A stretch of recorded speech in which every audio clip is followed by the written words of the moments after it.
Baik, nama saya Paulus Hastra Kurdani, biasa dipanggil Dani.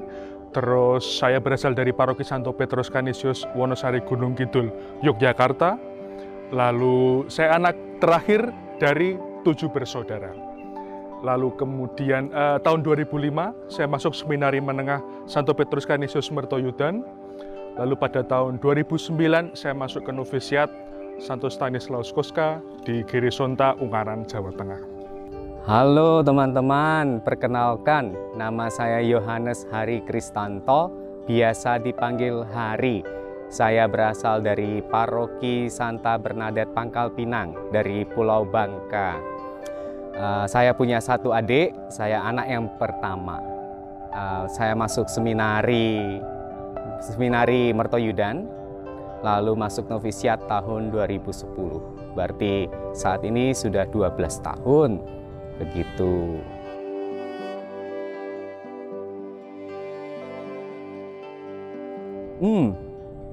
Berarti sekarang jawabnya harus mantap ya? Iya.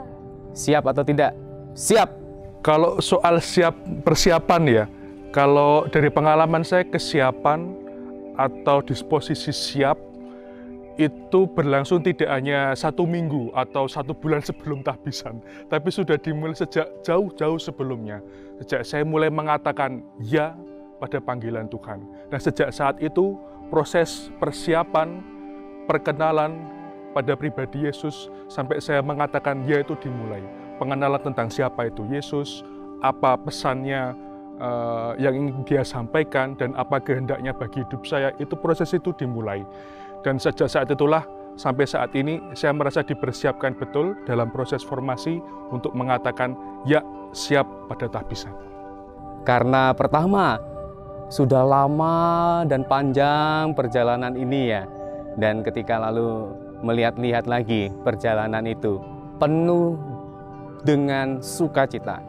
Banyak sekali kebahagiaan-kebahagiaan yang saya rasakan, yang juga mungkin saya harapkan juga dirasakan oleh orang-orang sekitar saya. Entah itu mungkin keluarga saya, ada bapak ibu saya, adik saya, dan orang-orang yang selama ini mendukung saya. Dan rasa bahagia itu yang kemudian kok membuat saya jadi semakin yakin ya, bahwa saya pun ingin akhirnya mau memberikan diri, mau juga menjadi pelayan sukacita bagi Tuhan dan bagi sesama.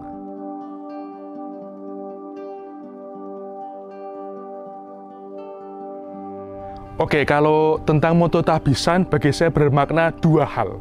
Yang pertama, kerinduan pribadi. Yang pertama kerinduan pribadi, yang kedua itu rahmat Tuhan. Yang pertama kerinduan pribadi. Karena itu saya merasa sebagai suatu ungkapan personal bahwa saya ingin mengabdi Tuhan, saya ingin mencintai dan mengikuti Tuhan lebih dekat.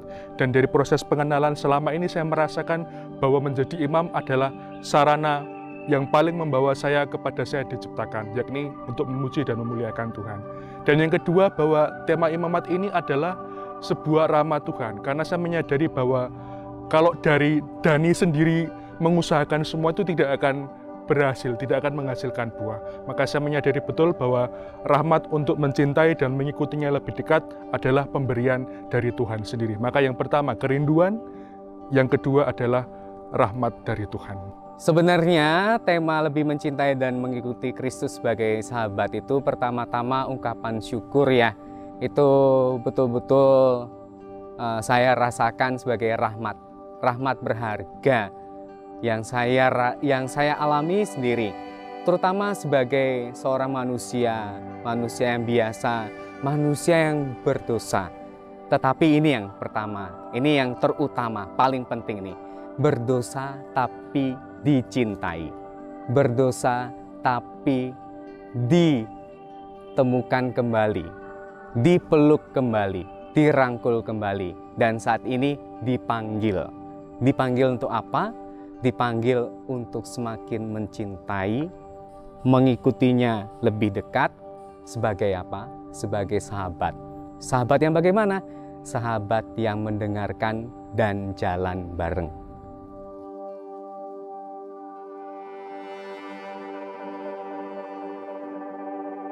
Kalau artinya menjadi imam Yesuit bagi saya pribadi, itu yang pertama bahwa siap sedia dan terbuka untuk diutus kemanapun gereja dan serikat Yesus membutuhkan. Dan yang kedua, tentu saja menjadi sahabat Kristus, menjadi sahabat bagi semua orang, terutama bagi mereka yang saat ini menderita, berkekurangan. Dan yang ketiga, menjadi sahabat bagi alam semesta. Dua hal itu yang berkesan bagi saya. Menjadi imam Yesuit pertama-tama artinya saya perlu senantiasa sadar betapa saya sendiri pun masih terus berproses, masih terus belajar dalam hidup ini. Entah itu menjadi seorang pribadi manusiawi ataupun menjadi seorang imam nantinya. Itu yang pertama, menyadari diri sebagai pribadi yang masih terus belajar. Yang kedua, menjadi imam Yesuit berarti harus juga siap diutus kemanapun. Siap diutus untuk pekerjaan apapun, untuk kebutuhan apapun, bersama dengan siapapun. Dan mudah-mudahan dimanapun saya berada sebagai imam Yesuit itu, yang dirasakan oleh orang lain di sekitar saya adalah kebahagiaan. Kebahagiaan sukacita yang berasal dari Tuhan.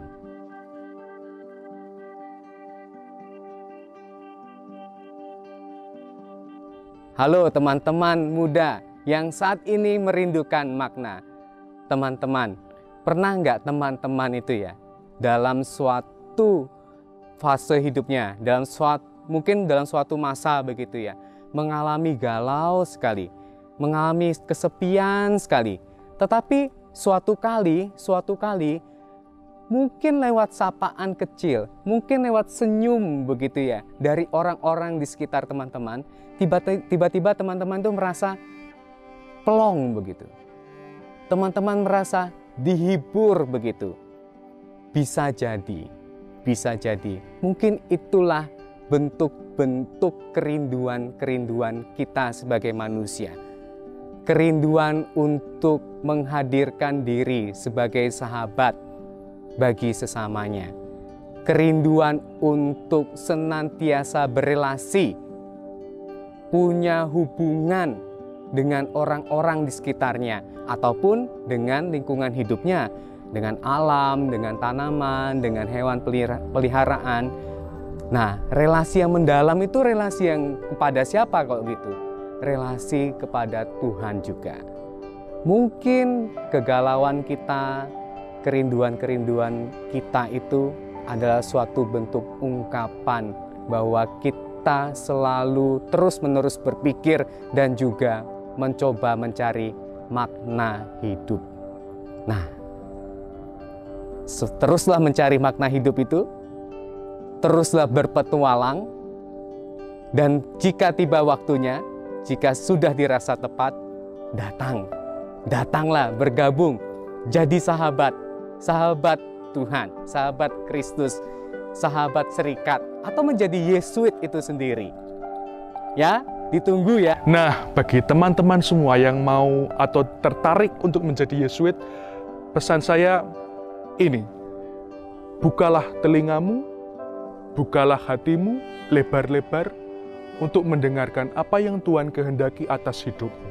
Karena bisa jadi bahwa Tuhan memanggilmu untuk bergabung dengan serikat Yesus, untuk menjadi tangan-tangannya bagi dunia yang sedang menderita saat ini.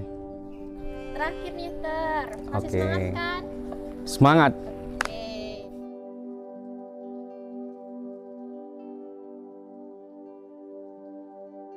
Kalau yang ditugasin di mana, belum tahu juga ya. Tapi begini, kalau saya membayangkan sebagai imam Yesuit nih ya, mengimajinasikan ya, saya membayangkan diri saya itu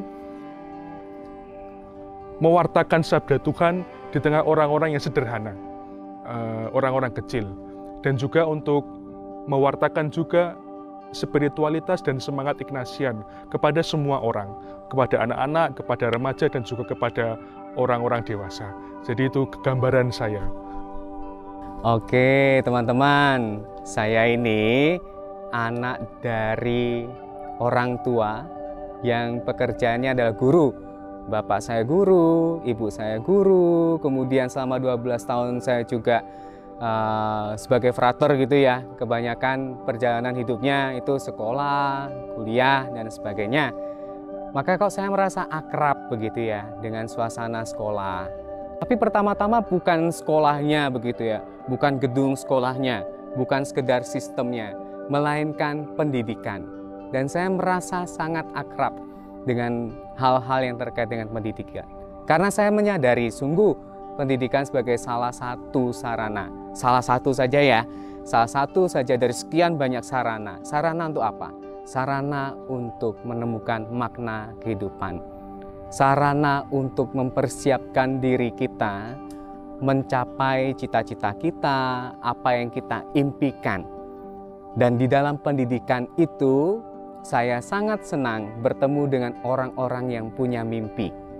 Orang-orang yang selalu merindukan makna. Maka saya punya ketertarikan begitu untuk jadi imam Yesuit begitu ya, yang bisa menjadi sahabat bagi orang-orang yang selalu bermimpi dan mencari makna itu.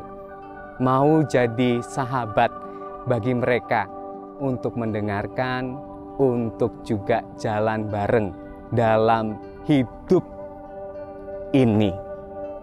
Mau jalan bareng sama saya juga toh? Oke. Thank you, terima kasih semua.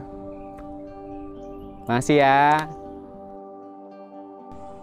Bapak Uskup, Romo, Suster, Bruder, Frater yang kami hormati, Ibu Bapak dan saudara-saudari terkasih dalam Tuhan, selamat pagi, berkah dalam. Kami mewakili keluarga besar dari Romo Paulus Hastra Kurdani. Saya sendiri, Bonifasia Suharini, merupakan kakak dari Romo Paulus Hastra Kurdani. Sebelah kanan saya, Bapak Alusius Abdul sebagai ayah dari Romo Paulus Hastra Kurdani. Dan sebelah kiri saya, Ibu Maria Teresia Jariah sebagai bulik dari Romo Paulus Hastra Kurdani. Kami sekeluarga sungguh merasa bahagia atas limpahan rahmat Tuhan bagi Romo Paulus Hastra Kurdani yang telah menerima tahbisan sebagai gembala umat.